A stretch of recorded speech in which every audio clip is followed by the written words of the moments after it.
ಸ್ನೇಹಿತರೆ, ಚರಿತ್ರೆ ಮತ್ತೊಂದು ವಿಡಿಯೋಗೆ ನಿಮಗೆಲ್ಲ ಪ್ರೀತಿಯ ಸ್ವಾಗತ. ಬದಲಾದ ಜೀವನ ಶೈಲಿ, ಜಂಕ್ ಫುಡ್ಗಳ ಹಾವಳಿ, ದೈಹಿಕ ಶ್ರಮವಿಲ್ಲದ ಬದುಕು, ಹೀಗೆ 10 ಹಲವು ಕಾರಣಗಳಿಂದಾಗಿ ಬೊಜ್ಜು, ಅತಿಯಾದ ತೂಕ ಎನ್ನುವುದು ಇದೀಗ ಸರ್ವೇ ಸಾಮಾನ್ಯ ಸಮಸ್ಯೆ. ಚಿಣ್ಣರಿಂದ ಹಿಡಿದು 60 ವರ್ಷದ ಹಿರಿಕರವರೆಗೂ ತೂಕದ ಭಾರ ಕಾಡುತ್ತಲೇ ಇದೆ. ಇನ್ನು ಓಡಾಡುವ ಬಸ್ನಿಂದ ಹಿಡಿದು ಸಿನಿಮಾ ಥಿಯೇಟರ್ಗಳಲ್ಲೂ ಬೊಜ್ಜು, ತೂಕ ಕಡಿಮೆ ಮಾಡುವ ಸರಕುಗಳ ಜಾಹೀರಾತು ಪ್ರದರ್ಶನ ನಡೆಯುತ್ತಲೇ ಇದೆ. ಜನ ಬೊಜ್ಜು ಇಳಿಸಿಕೊಳ್ಳಲು ಇನ್ನಿಲ್ಲದ ಸರ್ಕಸ್ ಮಾಡುತ್ತಲೇ ಇದ್ದಾರೆ. ಕಂಡ ನಕಲಿ ಔಷಧ, ಗಿಡಮೂಲಿಕೆಯ ಪ್ರಯೋಗ, ಹೀಗೆ ಎಲ್ಲೆಲ್ಲಿ ಬೊಜ್ಜು ಇಳಿಕೆ ಎನ್ನುವ ಪದ ಸಿಗುತ್ತೋ ಅದೆಲ್ಲವನ್ನ ಮಾಡುತ್ತಿದ್ದಾರೆ. ಆದರೂ ಫಲಿತಾಂಶ ಶೂನ್ಯ. ತೂಕ ಏರಿಕೆಯ ಕಾಟ ಮಾತ್ರ ನಿಂತಿಲ್ಲ. ಸೋಷಿಯಲ್ ಮೀಡಿಯಾಗಳಲ್ಲೂ ಅವುಗಳ ಬಗ್ಗೆ ಸರ್ಚ್ ಮಾಡಿ ಜನ ಸುಸ್ತಾಗಿದ್ದಾರೆಯೇ ಹೊರತು ಒಂದಿಂಚು ಸೊಂಟದ ಅಳತೆ ಕೂಡ ಕರಗಿಲ್ಲ. ಇನ್ನು ಬರೀ ತೂಕ ಏರಿಕೆ ಅಷ್ಟೇ ಅಲ್ಲ, ದೇಹದ ಹಲವು ಆರೋಗ್ಯ ಸಮಸ್ಯೆಗಳಿಗೆ ಈ ಮೇಲೆ ಹೇಳಿದ ಅಂಶಗಳೇ ಕಾರಣವಾಗುತ್ತಿದೆ. ಇದರೊಂದಿಗೆ ಲೇಟ್ ನೈಟ್ ಡಿನ್ನರ್ ನಮ್ಮ ದೇಹದ ಪಚನ ವ್ಯವಸ್ಥೆಯನ್ನೇ ಬದಲಿಸುತ್ತಿದೆ. ಹಾಗಾದರೆ ರಾತ್ರಿಯ ಊಟದ ಸರಿಯಾದ ಸಮಯ ಯಾವುದು? ಇದರಿಂದ ದೇಹದ ಮೇಲಾಗುವ ಪರಿಣಾಮಗಳ್ಯಾವುವು? ಇದರಿಂದ ತೂಕ ಏರಿಕೆಗೆ ಗುಡ್ ಬೈ ಹೇಳಬಹುದೇ? ಅರ್ಲಿ ಡಿನ್ನರ್ನಿಂದ ದೇಹಕ್ಕಾಗುವ ಲಾಭಗಳೇನು? ಇದೆಲ್ಲವನ್ನ ನೋಡೋಣ.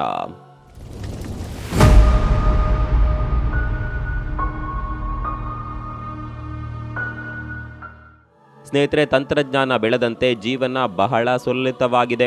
ಈಗ ಯಾವುದಕ್ಕೂ ತಡಕಾಡುವ ಪ್ರಶ್ನೆಯೇ ಇಲ್ಲ. ಮನೆಯ ಕೆಲಸ ಮಾಡಲು ರೋಬೋಟ್ಗಳು ಬಂದಾಗಿದೆ. ಕುಳಿತಲ್ಲೇ ಎಲ್ಲವನ್ನ ಮಾಡುವ ರಿಮೋಟ್ ವ್ಯವಸ್ಥೆ ಇದೆ. ಹೀಗಿರುವಾಗ ದೈಹಿಕ ಶ್ರಮ ಎನ್ನುವುದು ಇಂದಿನ ದಿನಮಾನಗಳಲ್ಲಿ ಕೇಳಲೇಬೇಡಿ. ಇದೇ ಕಾರಣಕ್ಕೆ ಮನುಷ್ಯನ ದೇಹ ಕೂಡ ಜಡ ಹಿಡಿದಿದೆ. ಬೆಳಗ್ಗೆ ಏಳುವುದರಿಂದ ಹಿಡಿದು ರಾತ್ರಿ ಮಲಗುವವರೆಗೂ ನಮ್ಮ ದಿನಚರಿಯೆ ಬದಲಾಗಿದೆ. ಇದು ಸಹಜವಾಗಿಯೇ ನಮ್ಮ ದೇಹದ ಮೇಲೂ ಪರಿಣಾಮ ಬೀರಿದೆ. ಇದೆಲ್ಲವೂ ತಮಗೆ ತಿಳಿದೇ ಇದೆ. ಬೊಜ್ಜು ಅಥವಾ ಅತಿಯಾದ ತೂಕ ಎನ್ನುವುದು ಈಗ ಕಾಮನ್ ಪ್ರಾಬ್ಲಮ್. ಸರ್ವ ಸಮಸ್ಯೆಗಳಿಗೂ ಅದೇ ಮೂಲ. ವೈದ್ಯರ ಬಳಿ ಹೋದ್ರೂ ಅವರು ಹೇಳೋದು ಇದನ್ನೇ. ಈಗಿನ ಸನ್ನಿವೇಶದಲ್ಲಿ ನೈಸರ್ಗಿಕವಾಗಿ ತೂಕ ಇಳಿಸಿಕೊಳ್ಳೋದು ಹೇಗೆ ಅನ್ನೋದು $1 ಮಿಲಿಯನ್ ಪ್ರಶ್ನೆ. ಒಬ್ಬೊಬ್ಬರದ್ದು ಒಂದೊಂದು ತರಹದ ಉತ್ತರ, 108 ಸಲಹೆ. ಒಂದು ರೀತಿಯಲ್ಲಿ ಈ ಉತ್ತರಗಳನ್ನ ಕೇಳಿಯೇ ಎದೆ ದಸಕ್ಕೆನ್ನುತ್ತೆ. ಒಂದು ಮಾಡಲು ಹೋಗಿ ಮತ್ತೊಂದು ದೈಹಿಕ ಸಮಸ್ಯೆ, ತೊಂದರೆ ಉಂಟಾಗುತ್ತೆ. ಸ್ನೇಹಿತರೆ, ಅಸಲಿಗೆ ತೂಕ ಏರಿಕೆ ಅಥವಾ ಇಳಿಕೆ ಅನ್ನೋದು ರಾತ್ರೋರಾತ್ರಿಯಾಗಿ ಒಂದು ದಿನದಲ್ಲಿ ನಡೆಯುವ ಸಂಗತಿಯಲ್ಲ. ಹಾಗೆ ನೋಡಿದರೆ ಇದಕ್ಕೇನು ದೊಡ್ಡ ಚಿಕಿತ್ಸೆಯೂ ಬೇಕಾಗಿಲ್ಲ. ನಮ್ಮ ದೈನಂದಿನ ಆಹಾರ ಕ್ರಮದಲ್ಲೇ ಇದೆಲ್ಲವೂ ಅಡಗಿದೆ. ಆದರೆ ನಾವು ಬ್ಯುಸಿ ಲೈಫ್ನಲ್ಲಿ ಎಲ್ಲವನ್ನ ಕನ್ಫ್ಯೂಸ್ ಮಾಡಿಕೊಂಡಿದ್ದೇವೆ ಅಷ್ಟೇ. ನಮ್ಮ ಪೂರ್ವಿಕರು ಹಿರಿಯರು ಮಾಡಿದ್ದ ಊಟದ ಸಮಯವನ್ನ ಬದಲಿಸಿದ್ದು, ಯಾವ ಸಮಯಕ್ಕೆ ಯಾವ ಆಹಾರ ತಿನ್ನಬೇಕು ಅನ್ನೋದನ್ನ ಮರೆತದ್ದೇ ಈ ಅವಾಂತರಗಳಿಗೆ ಕಾರಣ. ಗೆಳೆಯರೇ, ತೂಕ ಇಳಿದು ಬದುಕಿನ ಜಡ ಇಳಿಯಬೇಕೆಂದರೆ ನಾವು ಮೊದಲು ಮಾಡಬೇಕಾದದ್ದು ಹಳಿ ತಪ್ಪಿರುವ ಊಟದ ಸಮಯವನ್ನ ಬದಲಾಯಿಸುವುದು.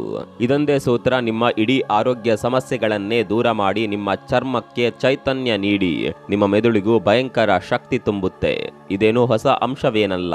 ಜೊತೆಗೆ ನಾವು ಹೇಳ್ತಾ ಇರೋದ್ರಲ್ಲಿ ಅತಿಶಯೋಕ್ತಿಯೂ ಇಲ್ಲ. ಖಂಡಿತ ಇದರಲ್ಲಿ ಹೊರಳಿದೆ. ಸಾಮಾನ್ಯವಾಗಿ ಮೊದಲೆಲ್ಲ ರಾತ್ರಿ ಊಟವನ್ನ ಸಂಜೆ 7 ಗಂಟೆಯೊಳಗೆ ಮುಗಿಸುವ ಪರಿಪಾಠವಿತ್ತು.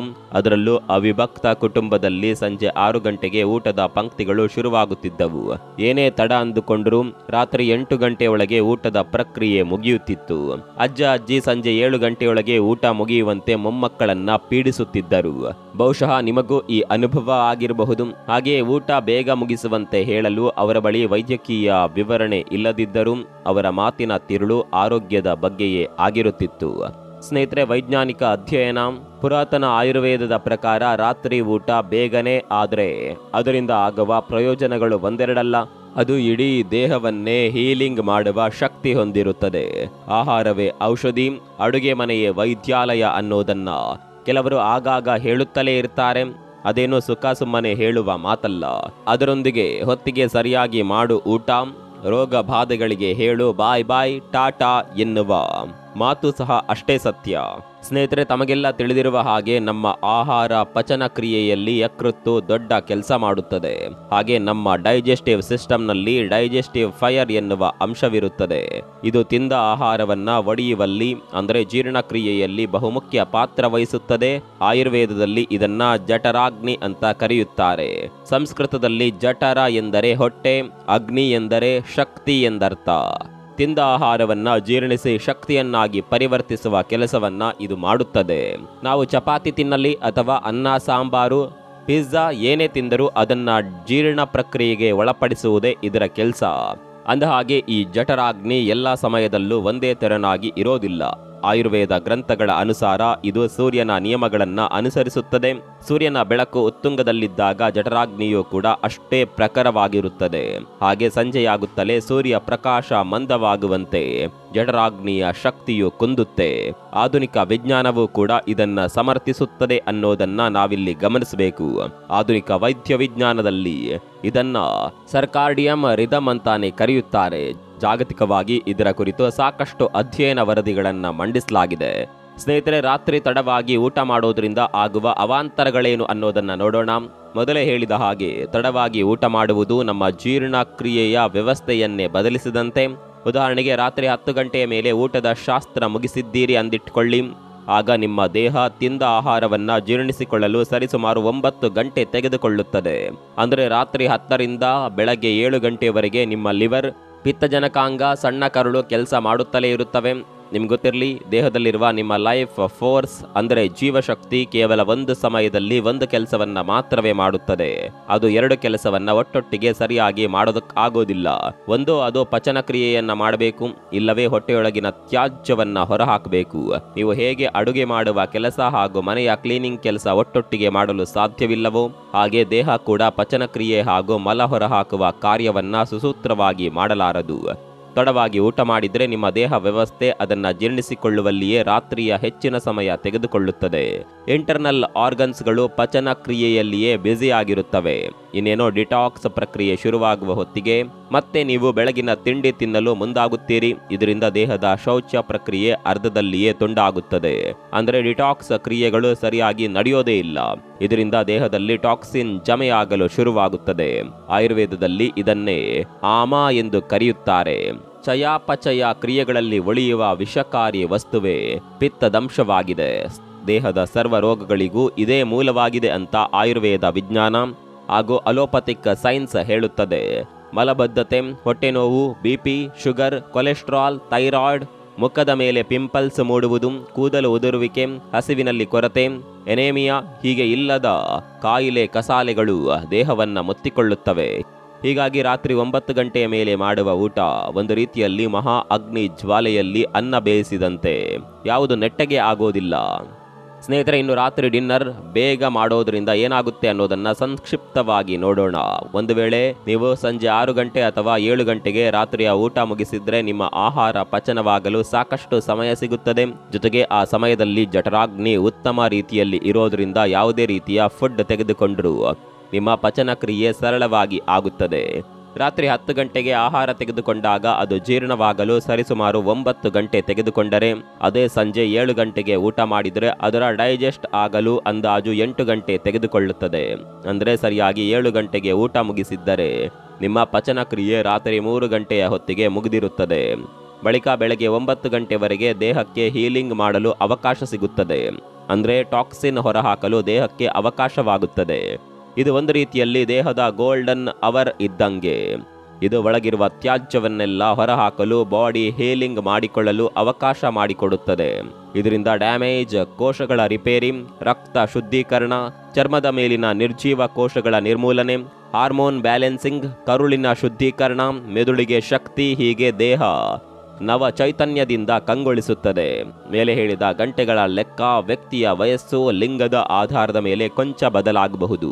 ಆದರೆ ರಾತ್ರಿಯ ಊಟ ಬೇಗ ಮುಗಿಸುವುದು 100ಕ್ಕೆ 100ರಷ್ಟು ಅತ್ಯುತ್ತಮವಾದ ನಡೆ. ಇನ್ನು ಇದರ ನಡುವೆ ಕೆಲಸದ ಅನಿವಾರ್ಯತೆ ಇರುವವರು ಏನು ಮಾಡಬೇಕು ಎನ್ನುವ ಪ್ರಶ್ನೆ ಬರುವುದು ಸಹಜ. ಅದಕ್ಕೂ ಪರ್ಯಾಯ ಮಾರ್ಗಗಳಿವೆ. ಸಾಧ್ಯವಾದಷ್ಟು ಬೇಗ ಮನೆಗೆ ಬರಲು ಪ್ರಯತ್ನಿಸುವುದು. ಅಂದರೆ ನಿಮ್ಮ ಕೆಲಸದ ಸಮಯವನ್ನ ಕೊಂಚ ಬದಲಾಯಿಸಿಕೊಳ್ಳಬಹುದು. 1 ಗಂಟೆ ಮೊದಲೇ ಕಚೇರಿಗೆ ತೆರಳಿ ಸಂಜೆ ಸರಿಯಾದ ಸಮಯಕ್ಕೆ ಮನೆಗೆ ಬರುವುದು. ಒಂದು ವೇಳೆ ಟ್ರಾಫಿಕ್ ಕಿರಿಕಿರಿ, ಕಚೇರಿ ಕೆಲಸದ ಜವಾಬ್ದಾರಿಯಿಂದ ರಾತ್ರಿ 7 ಗಂಟೆಗೆ ಊಟ ಸಾಧ್ಯವೇ ಇಲ್ಲ ಅನ್ನೋದಾದರೆ ಪರ್ಯಾಯ ಆಹಾರ ಸೇವಿಸುವುದು. ಅಂದರೆ ಕಾರ್ಯ ಒತ್ತಡದಿಂದ ಬೇಗ ಊಟ ಮುಗಿಸಲು ಸಾಧ್ಯವಾಗದಿದ್ದರೆ ಸುಲಭವಾಗಿ ಜೀರ್ಣವಾಗುವ ಆಹಾರ ಸೇವಿಸುವುದು ಉತ್ತಮ. ಉದಾಹರಣೆಗೆ ಮನೆಯಲ್ಲಿರುವ ಹಸಿ ತರಕಾರಿಗಳನ್ನು ಬಳಸಿಕೊಂಡು ಸೂಪ್ ತಯಾರಿಸಿಕೊಂಡು ಕುಡಿಯುವುದು. ಇಲ್ಲವೇ ಕ್ಯಾರೆಟ್, ಸೌತೆಕಾಯಿ, ಬೀನ್ಸ್ ಮುಂತಾದ ತರಕಾರಿಗಳನ್ನು ಬೇಯಿಸಿ ಅವುಗಳನ್ನು ಉಪ್ಪು ಬೆರೆಸಿ ತಿನ್ನುವುದು. ಇವೆರಡು ಫುಡ್ಗಳು ಬಹು ಬೇಗನೆ ಜೀರ್ಣವಾಗುತ್ತವೆ. ಜೊತೆಗೆ ದೇಹಕ್ಕೂ ಅಗತ್ಯ ಪೋಷಕಾಂಶ ಸಿಕ್ಕಂತಾಗುತ್ತೆ. ಸ್ನೇಹಿತರೆ, ಒಂದು ಮಾತನ್ನ ನೆನಪಿನಲ್ಲಿಟ್ಕೊಳ್ಳಿ. ರಾತ್ರಿ ತಡವಾಗಿ ಮಾಡುವ ಊಟದಲ್ಲಿ ಚಪಾತಿ, ಬಿರಿಯಾನಿ, ಕೆಂಪು ಮಾಂಸ, ದೋಸೆ ಮುಂತಾದ ಆಹಾರಗಳನ್ನು ತೆಗೆದುಕೊಳ್ಳದಿರಿ. ಇವು ಸುಲಭವಾಗಿ ಡೈಜೆಸ್ಟ್ ಆಗೋದಿಲ್ಲ. ಹೀಗಾಗಿ ಇವು ಪರಿಸ್ಥಿತಿಯನ್ನ ಹದಗೆಡಿಸಬಹುದು. ಇನ್ನು ಅರ್ಲಿ ಡಿನ್ನರ್ನಿಂದ ನಿಮ್ಗೇನಾದರೂ ರಾತ್ರಿ ಹಸಿವು ಉಂಟಾದರೆ ಗ್ರೀನ್ ಟೀ, ಕ್ಲಿಯರ್ ಸೂಪ್ಗಳನ್ನು ಕುಡಿಯಬಹುದು. ಇದು ನಿಮ್ಮ ಡೈಜೆಸ್ಟಿವ್ ವ್ಯವಸ್ಥೆಗೆ ಪೂರಕವಾಗಿರುತ್ತದೆ. ಸ್ನೇಹಿತರೆ, ಅರ್ಲಿ ಡಿನ್ನರ್ ಎನ್ನುವುದು ನಿಧಾನವಾಗಿ ಟ್ರೆಂಡ್ ಆಗುತ್ತಿದೆ. ನಮ್ಮ ಸುತ್ತಮುತ್ತ ಅನೇಕರು ಮರಳಿ ತಮ್ಮ ಕುಟುಂಬದ ಹಳೆಯ ಪದ್ಧತಿಯನ್ನ ಅಪ್ಪಿಕೊಳ್ಳುತ್ತಿದ್ದಾರೆ. ಹಾಗೆಯೇ ಅನೇಕ ಸೆಲೆಬ್ರಿಟಿಗಳು ಕೂಡ ಲೇಟ್ ನೈಟ್ ಡಿನ್ನರ್ಗೆ ಗುಡ್ ಬೈ ಹೇಳಿ ಪಾಸಿಟಿವ್ ಫುಡ್ ಸಿಸ್ಟಮ್ ಅನುಸರಿಸುತ್ತಿದ್ದಾರೆ. ನಟಿ ಅನುಷ್ಕಾ ಶರ್ಮಾ, ಹಿರಿಯ ನಟ Akshay Kumar, Shraddha Kapoor, doctor Sachin Panda, doctor Travis Stork ಹೀಗೆ ಅನೇಕ ಖ್ಯಾತನಾಮರು ಅರ್ಲಿ ಡಿನ್ನರ್ ಮಹತ್ವವನ್ನ ಒತ್ತಿ ಹೇಳಿದ್ದಾರೆ. ಅದರಲ್ಲೂ ಅಮೆರಿಕಾದ ಡಾಕ್ಟರ್ ಟ್ರಾವಿಸ್ ಸ್ಟೋರ್ಕ್ ರಾತ್ರಿ ತಡವಾಗಿ ಊಟ ಮಾಡೋದು ಕ್ಯಾನ್ಸರ್ನಂತಹ ಭಯಾನಕ ರೋಗಗಳಿಗೆ ದಾರಿಯಾಗಬಹುದು ಅಂತ ಎಚ್ಚರಿಸಿದ್ದಾರೆ. ಸ್ನೇಹಿತರೆ, ಅರ್ಲಿ ಡಿನ್ನರ್ ಎನ್ನುವುದು ಆರೋಗ್ಯಕ್ಕೂ ಬದುಕಿಗೂ ಎರಡಕ್ಕೂ ಒಳ್ಳೆಯದು. ಇದೊಂದು ರೀತಿಯಲ್ಲಿ ಸೂಪರ್ ಸೂತ್ರವಿದ್ದಂತೆ. ಆರೋಗ್ಯ ಸುಧಾರಣೆಯೊಂದಿಗೆ ಮೈಗಳ್ಳತನವನ್ನ ಸಹ ದೂರ ತಳ್ಳುತ್ತದೆ. ರಾತ್ರಿ ಬೇಗ ಮಲಗೋದ್ರಿಂದ ಬೇಗ ಏಳಲು ಸಾಧ್ಯವಾಗುತ್ತದೆ. ಇದರಿಂದ ಮೂಡ್ ಫ್ರೆಶ್ ಇರುತ್ತದೆ. ಧನಾತ್ಮಕ ಚಿಂತನೆಯೊಂದಿಗೆ ಹೊಸತನವನ್ನ ಕಲಿಯುವ ಆಸಕ್ತಿ ಮೂಡುತ್ತದೆ. ನಿಮ್ಮ ಮುಖ ಹೊಸ ಕಾಂತಿಯಿಂದ ಹೊಳೆಯುತ್ತದೆ. ಒಟ್ನಲ್ಲಿ ಅರ್ಲಿ ಡಿನ್ನರ್ನಿಂದ ಎಲ್ಲವೂ ಪಾಸಿಟಿವ್ ಮಾರ್ಗದಲ್ಲೇ ಸಾಗುತ್ತದೆ. ಆರಂಭದಲ್ಲಿ ಇದನ್ನು ಅನುಸರಿಸುವುದು ಕೊಂಚ ಕಷ್ಟ ಎನಿಸಬಹುದು. ಕಳೆದ 20-30 ವರ್ಷಗಳಿಂದ ಲೇಟ್ ನೈಟ್ ಊಟ ಮಾಡಿಕೊಂಡು ಬಂದಿದ್ದರಿಂದ ನಿಮಗೆ ಇದು ಕಿರಿಕಿರಿ ಅನಿಸಬಹುದು. ಆದರೆ ಸ್ವಲ್ಪ ತಾಳ್ಮೆಯಿಂದ ಅನುಸರಿಸಿದ್ರೆ ಇದು ನಿಮಗೆ ಸೂಪರ್ ಶಕ್ತಿ ನೀಡೋದಂತೂ ಗ್ಯಾರಂಟಿ. ಮೊದಲಿಗೆ ಇದು ಅಸಾಧ್ಯ ಅನಿಸಿದ್ರು ಒಂದೇ ವಾರದಲ್ಲಿ ನೀವು ಇದಕ್ಕೆ ಹೊಂದಿಕೊಳ್ಳುತ್ತೀರಿ. ಅಲ್ಲದೆ ಒಂದೆರಡು ವಾರದಲ್ಲೇ ನಿಮಗೆ ಇದರ ಫಲಿತಾಂಶ ಗೋಚರವಾಗಲು ಪ್ರಾರಂಭಿಸುತ್ತದೆ. ನಿಮ್ಮ ದೇಹದ ಒಳಗಿನ ಅಂಗಗಳು ಮತ್ತೆ ಮೂಲ ಸ್ಥಿತಿಗೆ ಬರಲು ಪ್ರಾರಂಭಿಸುತ್ತವೆ. ಇದರೊಂದಿಗೆ ನೀವು ಕೊಂಚ ವ್ಯಾಯಾಮ, ದೈಹಿಕ ಶ್ರಮಕ್ಕೆ ಒತ್ತು ಕೊಟ್ಟರೆ ನಿಮ್ಮನ್ನು ಕಾಡುವ ಬೊಜ್ಜು, ಏರಿದ ತೂಕ ಎಲ್ಲವೂ ನಿಧಾನವಾಗಿ ಮಾಯವಾಗುತ್ತದೆ. ನೀವು ಉತ್ಸಾಹದಿಂದ ಪುಟಿದೇಳುತ್ತೀರಿ. ನಿಮ್ಮ ಮುಖ ಕಾಂತಿಯಿಂದ ಕಂಗೊಳಿಸುತ್ತದೆ. ಬುದ್ಧಿ ಚುರುಕಾಗುತ್ತದೆ. ವೀಕ್ಷಕ ಬಂಧುಗಳೇ, ಮನಸ್ಸಿದ್ದಲ್ಲಿ ಮಾರ್ಗವಿದೆ ಅನ್ನೋದು ಹಿರಿಯರ ಮಾತು. ನಾವು ಮನಸ್ಸು ಮಾಡಿದ್ರೆ ಯಾವುದು ಕಷ್ಟವಲ್ಲ. ಅರ್ಲಿ ಡಿನ್ನರ್ ಎನ್ನುವುದು ಅತ್ಯುತ್ತಮ ಹವ್ಯಾಸ. ಇದು ಆರೋಗ್ಯಕ್ಕೂ ಧನಾತ್ಮಕ ಬದುಕಿಗೂ ಎರಡಕ್ಕೂ ಒಳ್ಳೆಯದು. ಸೊ ತಡ ಯಾಕೆ? ಇಂದಿನಿಂದಲೇ ಲೇಟ್ ನೈಟ್ ಡಿನ್ನರ್ಗೆ ಗುಡ್ ಬೈ ಹೇಳಿ ಅರ್ಲಿ ಡಿನ್ನರ್ ಅನ್ನ ಶುರು ಮಾಡಿ. ವಿಡಿಯೋ ಮುಗಿಸುವ ಮೊದಲು ಒಂದು ಮಾತು, ಇದೊಂದು ಆಹಾರ ಸೇವಿಸುವ ಪದ್ಧತಿಗೆ ಸಂಬಂಧಿಸಿದ ವಿಡಿಯೋ. ಇಲ್ಲಿ ನಾವು ಯಾವುದೇ ವೈದ್ಯ ಪದ್ಧತಿಯನ್ನಾಗಲಿ ಅಥವಾ ಔಷಧವನ್ನಾಗಲಿ ಬೆಂಬಲಿಸುತ್ತಿಲ್ಲ, ಸಮರ್ಥಿಸುತ್ತಿಲ್ಲ, ಪ್ರಮೋಟ್ ಮಾಡುತ್ತಿಲ್ಲ. ಜೊತೆಗೆ ಇಂಟರ್ನೆಟ್ನಲ್ಲಿ ಸಿಕ್ಕ ಮಾಹಿತಿಯನ್ನ ಆಧರಿಸಿ ಈ ಎಪಿಸೋಡನ್ನು ನಿರೂಪಿಸಿದ್ದೇವೆ. ಈ ಅರ್ಲಿ ಡಿನ್ನರ್ನ ಬಗ್ಗೆ ನಿಮ್ಮ ಅಭಿಪ್ರಾಯವನ್ನು ಕಾಮೆಂಟ್ ಮೂಲಕ ತಿಳಿಸಿ. ಮತ್ತೊಂದು ವಿಡಿಯೋದಲ್ಲಿ ಸಿಗೋಣ. ಅಲ್ಲಿವರೆಗೂ ನಮಸ್ಕಾರ.